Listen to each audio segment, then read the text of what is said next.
Welcome back to ASI. We're here with a very familiar face, friendly face, Walt Cross, with both amazing discoveries, but Walt also has his own personal ministry that has impacted many lives, known as the Mustard Seed. Walt, thanks for joining us this Great evening. to be back. Why don't you tell us a little bit about what you've been up to and tell us a little bit about how the Mustard Seed ministry is coming along.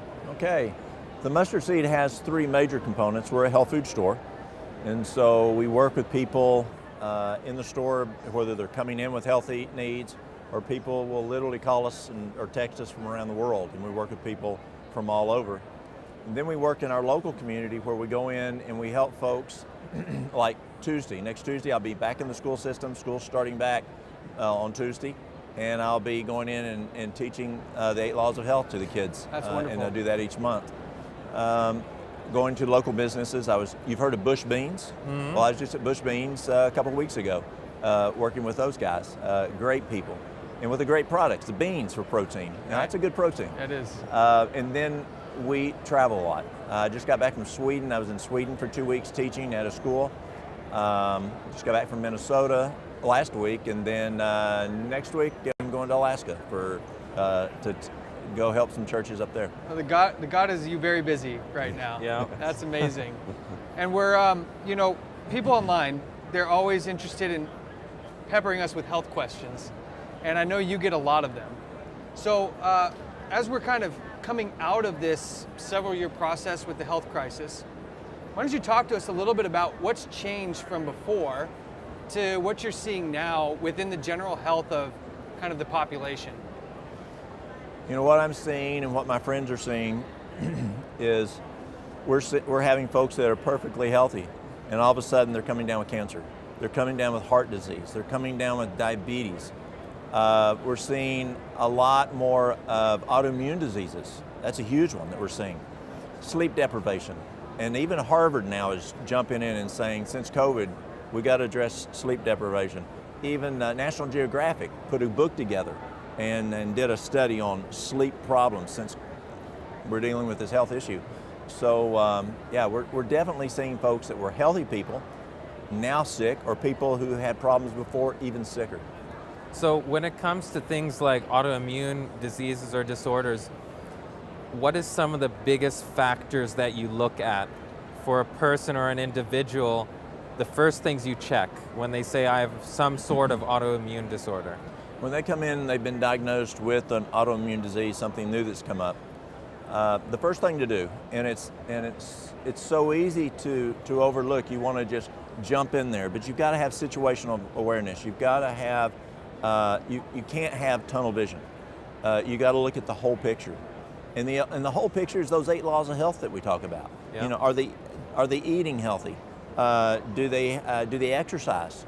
And not just once a day, even better yet, if we do Dr. Kipner's program at Duke University, it's best to do 4 times a day.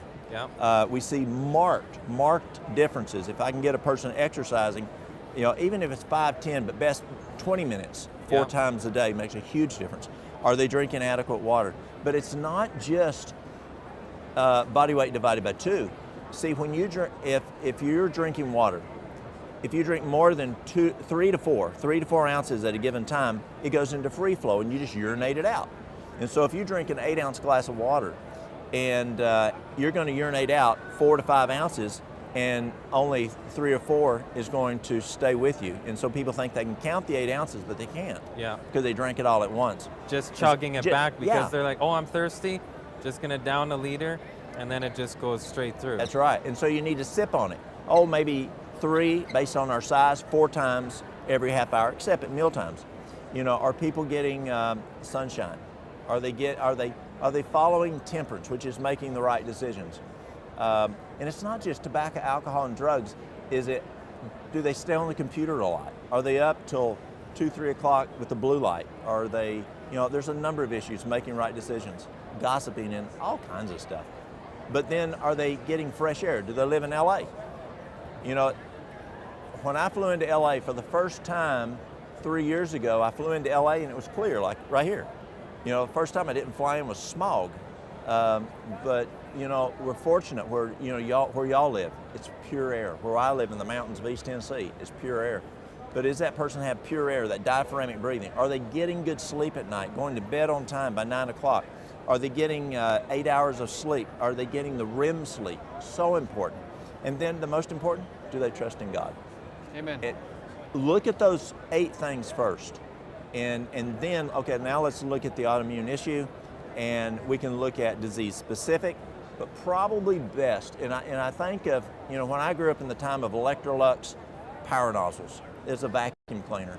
And you had shag carpet, and you're vacuuming the carpet, and it sucks up a strain, and it stops. And so you got to pick up the vacuum cleaner, power nozzle, pull out the strain, and push that red button. And the best red button to push that I have found for autoimmune disease is juicing. Get that person to do a 60-day juice fast. It's phenomenal. You know, doing, say, old wine or new wine in an old wineskin. You need to clean the wineskin first before you can put the new wine in. Yeah, and so that the juicing does several things. One, you're getting copious amounts of good nutrients, but it's also not what you're eating or drinking while you're juicing. Those 2 things together. But don't drink the juice. Doesn't that sound kind of strange? What do you mean, don't drink the juice? Chew the juice. Yeah, chew the juice. Because if you drink the juice, you miss 1/3 of your digestion. See, it's kind of like have you ever mixed concrete in a wheelbarrow? No. Okay, so you got a wheelbarrow, you pour in your Sack Creek, you pour in your water, is it ready to pour in the hole? No, you got to mix it. Well, God made our mouth, part of the function of the mouth besides tasting and chewing and mixing the saliva, but is a mixer. And we got to mix the food so that the juice, in this situation, soaks up the saliva. Now it goes in that first part of the stomach, and you get that part of digestion. So important. So as that person does that 60-day juice fast, and I like vegetables. You know, a little apple's good, but mostly vegetables, because you don't, you know, they got an autoimmune problem. You don't want to have a bunch of fructose for the immune system. So maybe a little apple with it, but mostly your kale, your spinach, your parsley, your celery, your cucumbers, your beets, your cabbage, I was in one church down in Atlanta, and I was talking to them, and they said, well, what do you juice? And I said, well, probably not cauliflower. And this guy stands up from Jamaica, and he goes, you can juice cauliflower. And I said, have you juiced cauliflower? He goes, oh, yes. I said, tell me, how do you juice cauliflower? He said, the leaves. Makes sense. Beet leaves have more nutrients than the beets themselves. Juice your cauliflower leaves and put a little apple in it, some lemon, some ginger, some turmeric. Those are great. And you make those different juices, do 16 ounces, 3 to 4 times a day. It's going to be in the blood within 15 to 20 minutes. It's phenomenal what it does to the autoimmune disease. I think the speed is an interesting thing that you referenced, like to chew the juice, because even talking to dairy farmers, and they're talking about the calves, because now they don't leave the calves with the mother because they need the milk right away, but they still will bottle feed over pail feeding because the motion of the mouth and the way that the saliva, it makes pumps a the healthier saliva out. calf than Right. just pail, the same feed, but if you put it in a bottle, it's different interesting. than just drinking it. It puts more enzymes in it, the amylase, the protease, and the lipase. Yep. So when you say a 60-day juice fast, Yes. walk us through what that looks like. Is that no food during that 60-day Oh, you got a lot of window? food. It's amazing how much food it takes to make 16 ounces of That's juice. what I was going to say. You have to put a lot of produce in there. Yeah, and so Mackenzie, you've juiced. You know what juicing's like, and there's a lot of nutrition there. You're getting. I mean, if you piled the amount of food that you're making, that 3 to 4, juices, folks are going to go, how am I going to eat this today? And they're saying, oh, well, I'm throwing food away. You're just throwing the fiber away. Yeah. You're taking all those nutrients out, and fiber makes time release. And so when you eat a meal, it takes 2.5 to 5 hours to digest the meal based on what the food is. And the fiber makes that slow down. And that's a good thing if you're eating a lot of sugars. But if you're juicing good quality nutrients, it's going to be in the blood within 15 to 20 minutes, and you don't need that fiber there. I'm not saying be fiberless the rest of your life, but in this therapeutic process, Yeah. fiberless is good. Because it gives your digestion a rest too. It does. Yeah. Yeah. That's fascinating because I can see people like, oh, well, I'll die if I only drink my food for 60 days. But tell us why that's not true. Well, you're still getting that good nutrition. And you know what, and you kind of hit on it there, Mackenzie. When I first started juicing, I've juiced folks now since 2000, so it's been, now 23 years. And for years, people would juice, and they'd say, and they get into it, and after several weeks, they say, I miss chewing my food. I thought, well, chew the juice. And I didn't understand the saliva issue back then. Mm-hmm. It was only through going back to school and learning more about the chewing aspect of it. But when folks chew the juice, not only are you getting the benefit of mixing the amylase, protease, and lipase, mostly amylase, mixing it with it, so it's starting to break it down from micro to micronutrients. The chewing process, something goes on between the brain and says, oh, I'm chewing, I'm happy. That's fascinating. I don't get to complain.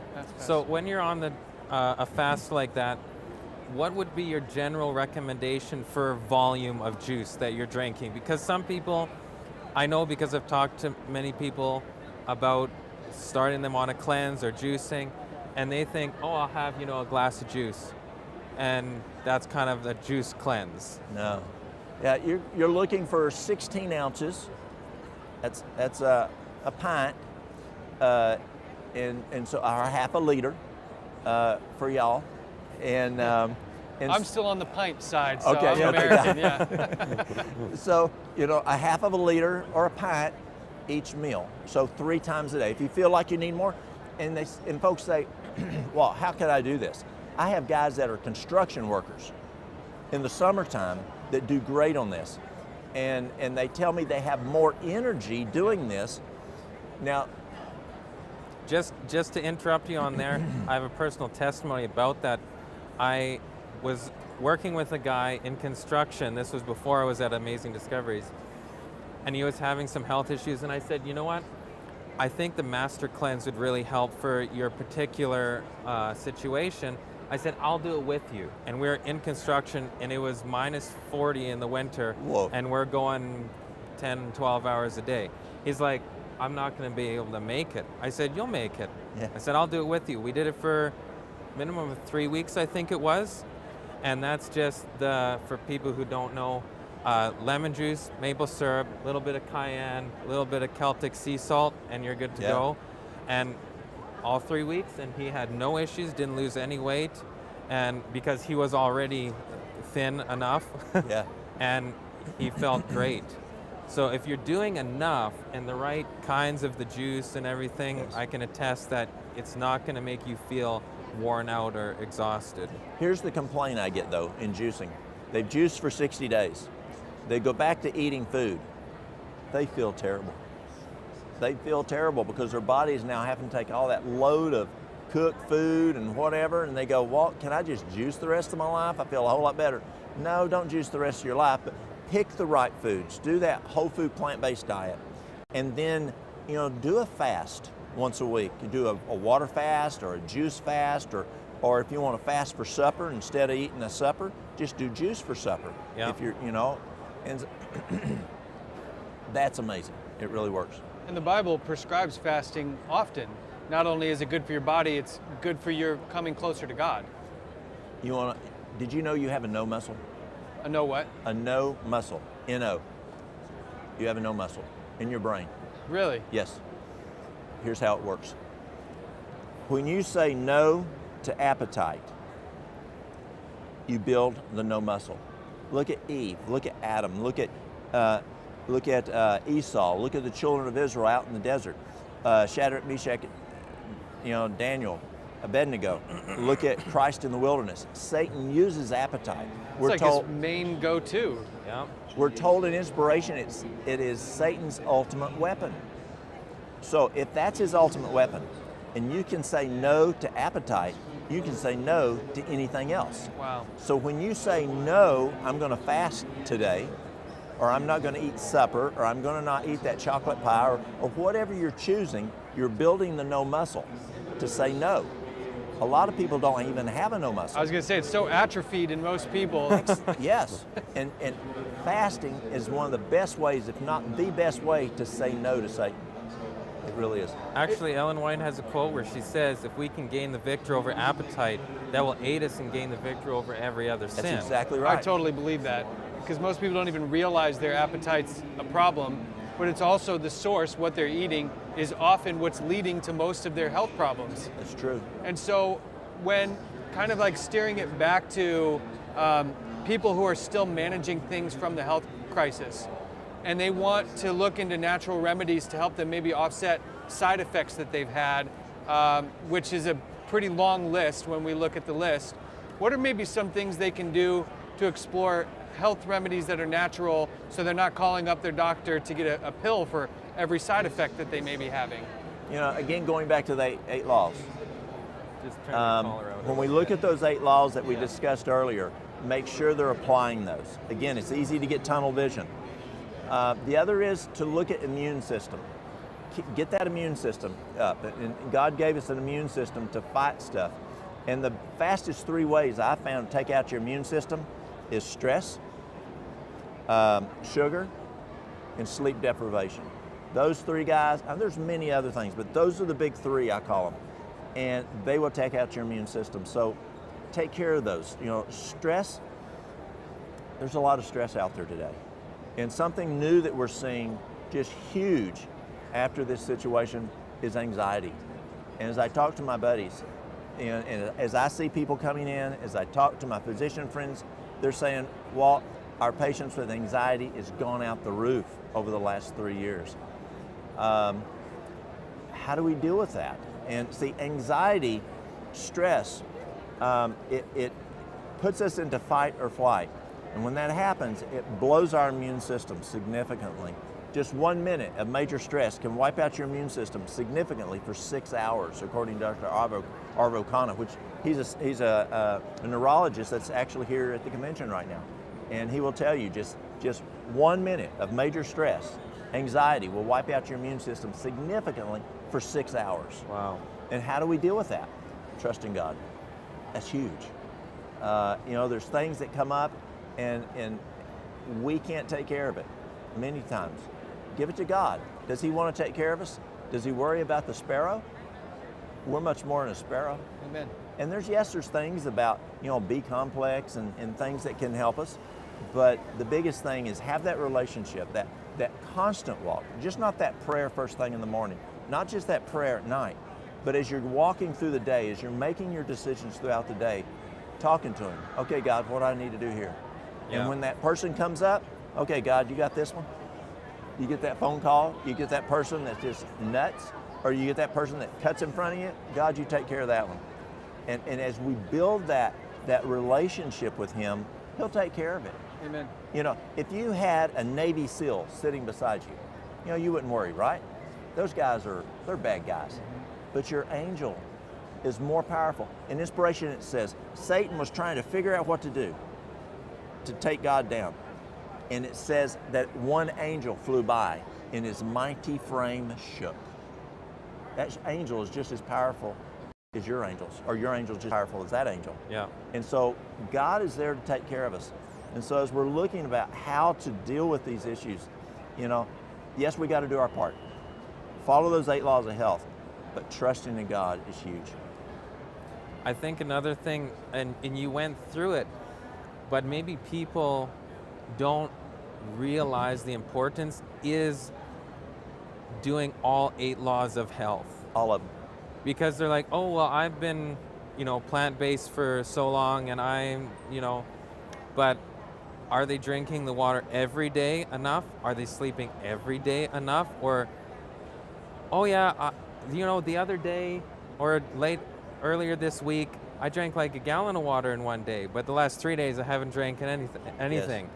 And that can do a chain of events. If you miss one of those laws, then it can throw the whole balance off. You don't have to miss them all. You can miss just one of them.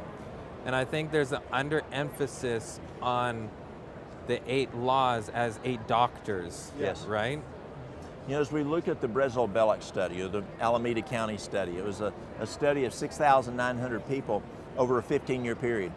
They found, as we look at how it affects your longevity, drop one law is you had the biggest, drop 2 laws, boom, it drops. But just one law significantly causes you to die quicker. Wow. Sounds like the 10 Commandments. If you break one, you've kind of broken Breaking them all. Like you don't need to like break 7 of 10 to qualify for the punishment of death.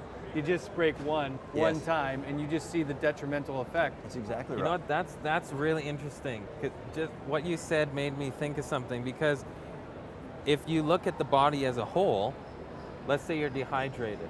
Are you going to sleep good? Are you going to digest good? Are you all the other things is just going to They're, like, fall interlocked apart? with They're each other. Yeah. interconnected. That's right. That's so true. So I have a couple of more specific questions about things like iodine. Yes. People are, mostly iodine deficient, would you say? Or what role does iodine play within the kind of ecosystem of the body and the mind? Well, the iodine is amazing. As we look at iodine, yes, we know it's important for the immune system, and we saw that, over the last 3 years. We need to have a good iodine that helps your immune system. It's very, very important for thyroid function, especially if you're hypothyroided. It's also important, it's significant, one of the major issues in preventing breast cancer. If a lady can just take 12.5 milligrams of iodine a day, Dr. George Fletcher's research out of North Carolina and other physicians have found that's significant in lowering the lady's risk of breast cancer. And how are you taking that iodine? That's a good question. You can take it in a liquid. Dr. Fletcher's found that when you use the liquid, it's about an hour and a half of what the benefit you get. But if you take, say, a potassium iodide, potassium iodide, and potassium iodine, it's a combination, it's a Lugol solution. If you take a time released, it will last about 12 and a half hours. And there's companies out there that have that.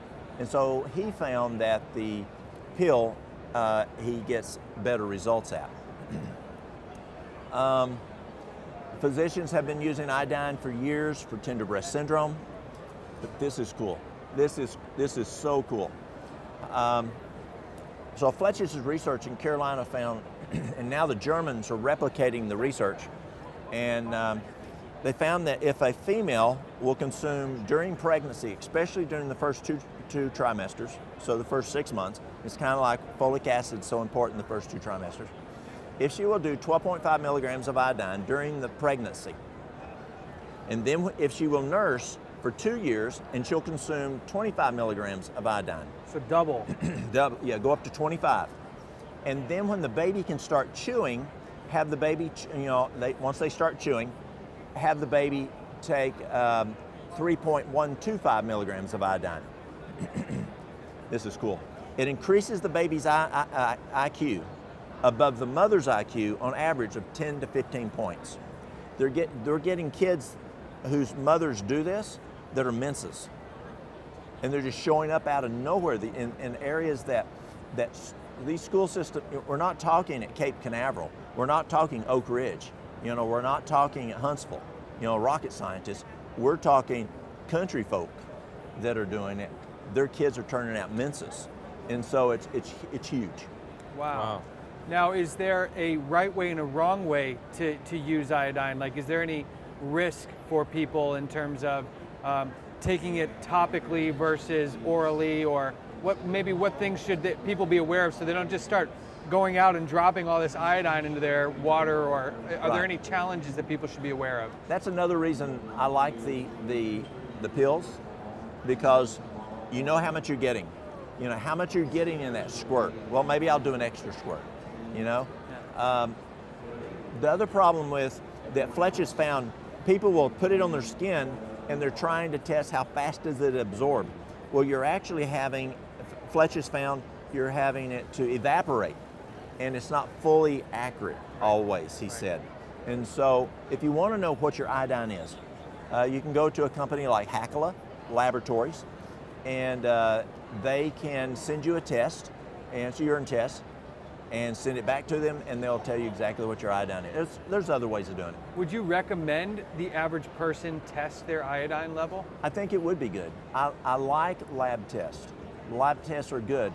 An example, people will call me and they'll say, Walt, do I need to take vitamin D? I don't know.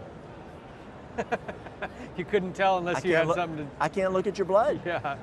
Or Walt, do I need to take B12? I don't know. Do I need to take anything for my cholesterol? I don't know. Do I need something? What's my iodine level? Do I need to take iodine? I don't know. Right. But yes, if you're a female, taking 12.5 milligrams is significantly going to help you, and so you're probably going to be pretty safe there. But I like baseline on labs. Totally. And so, you know, get that baseline, see where you are. I had a girl come in, a lady, shall I say. Now, in vitamin D, there's a big difference. When I go to Africa, last time I went, I took a doctor out of Irvin Davis out of Georgia. He's a black fella. And as he talked with the black physicians and nutritionists and pharmacists and folks we were teaching in Africa, he says, we have sunglasses on our skin. And he says it takes 6 times more sunshine for us than it does Walt, because I'm white, I'm Caucasian. So that's a factor. So I have this lady come in, she's Caucasian. So that tells me one thing. She works in landscaping all year long. That tells us another thing. And she brings me her lab work and her vitamin D level, and also she takes 5,000 IUs of vitamin D a day. Her lab was 12. Her lab was 12. And yes, the lab will say 30 to 100, but that's not good. Dr. Kano, we talked about earlier, he says you want at least 60 for brain function. And it took us doing, even when we did 20,000 twice a day, we only got her up to 24. Wow. Because she didn't have enough magnesium, and it takes magnesium to help absorb the vitamin D. Yeah. So how do we know that? We had to do lab tests. So to answer your question on iodine, yes, it's good. It's good to know what our labs are. It really is. And that's not just for iodine, that's basically your whole... across the board. Yeah, across the board. I think that's good because, you know, there's a preconceived idea that, I'll use the term vegans, but plant-based, are always deficient in B12. You know, just take B12 across the board. I just got my blood work done not that too long ago. I don't take a supplement, and my B12 was right at 100%. Yeah. And that shows it's not these stereotypes, and you shouldn't just assume, oh, I'm probably this, let's do this. But especially even if you're following the 8 laws of health and you're eating the way you should and you understand nutrition, we can, as plant-based diet, get the things that we need. Absolutely. And just back to the iodine question, what are some natural ways that people can know that they're getting some iodine in their food, or things that might hinder the iodine or make it leak or anything like that? The average Japanese lady, she consumes 13.7 milligrams of iodine a day. The average American lady consumes 0.125 milligrams of iodine a day. Yeah. Huge disparity, but it's what we eat, and that's what you were talking about. You know, we're not eating those sea vegetables that the Japanese ladies are eating. And so, yes, you can get it in your sea vegetables, your seaweed, your kelp, your dulse, you know, those type of things. You can get iodine in those. But are you getting enough? Is that in our culture? Yeah. And to go back to your B12, I have been plant-based for 24 years. Mary Lou's been plant-based for 24 years. My B12 runs over 1,200, almost 1,300. Mary Lou's runs well into 11, almost 1,200. And that's off the scale for some charts. Yeah. I was going to say, what's the average for an American? Oh, the average people who come into me, their B12, they could be 300, 400, 600. Quite a difference. They're low. And you said something about, you know, people women in Asia maybe having a higher natural iodine intake. Do you see it? Yes. In Japan? Yes, Japan. And do they also have less breast cancer there, right? So you probably see a direct correlation between cancer rates there among women and cancer rates out west here. Yes. That's fascinating. Now, the last question before they turn the lights off on us in here. Parasites. Yes. Most people are probably, especially meat eaters, are probably dealing with parasite issues that we may not know about. what one would you recommend for people who are wanting to cleanse Yes. from parasites? And two, what role? Why are the parasites there? What role are they doing in your body? And what can people do to kind of identify if they're having an issue with something? Yeah, like let's that? take the second part first. I grew up in the South, which is a heavy meat eating community, especially on the pig side. And it's very common in the South. When I was a boy and prior, you did spring cleaning. Spring cleaning, because spring cleaning. and if you had an aggressive family, you did it twice a year, spring and in the fall. Yeah. And you'd use a certain product there's better products to use, but it would clean them out because of the lifestyle of eating meat.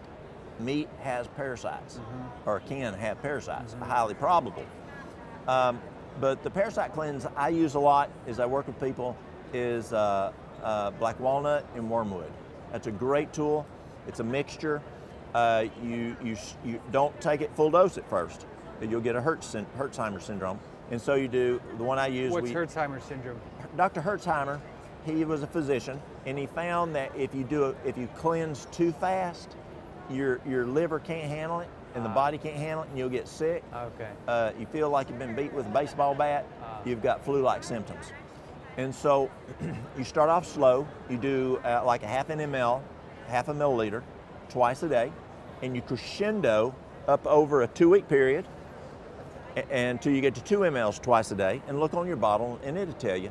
And then you stop for 1 week. That allows the babies to hatch that are eggs out there now. You killed everybody right now during that first 2 weeks. Then you're allowing for 1 week those babies to hatch.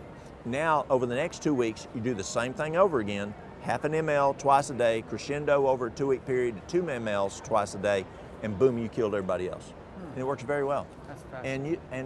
And we have people come in to me. I've had, they bring their dogs in who have, and we'll do that, and we'll base it on body weight. We'll do young infants that are just. I had a lady come in this little baby, it was a little white baby, looked like a monkey. I mean, it was so skinny. I mean, it was failure to thrive. Wow. I mean, it did not look like a human. It was terrible how skinny it was. And I said, let's do a parasite cleanse. And we did it on the baby. We did it on mom, dad, the siblings, and boom, the baby started gaining weight. I mean, it was going to die probably. That's I amazing. mean, it was significant failure to thrive. The parents started doing better, the other children, the family's just full of parasites. And were they getting the parasites from the mother in this case, or? It's their food. Yeah. And so they were probably, could have, I can't answer that for sure. Hard to tell. But I know that their diet was a typical Appalachian mountain diet. Yeah. Wow, that's incredible. Well, thank you so much, Walt, for It's joining always us. fun to be with y'all. It's such a pleasure. Why don't you tell people who may be interested in using your services or getting Yes. in contact with you, how they might be able to set up a consultation or Okay. get in touch with you? The best way for a consultation, just go online, themustardseed.us, themustardseed.us, and click on consultation, and you can schedule it right there. Also, you can go to Facebook, and it's called Mustard Seed TN, and usually once a week. Sometimes it's like this week I haven't done it yet, but I'll do shorts about 10-15 minutes on new stuff. That's wonderful. Awesome. Thank you for your time, brother. Thank you Appreciate very it. much. God bless your ministry. Thank you, appreciate it.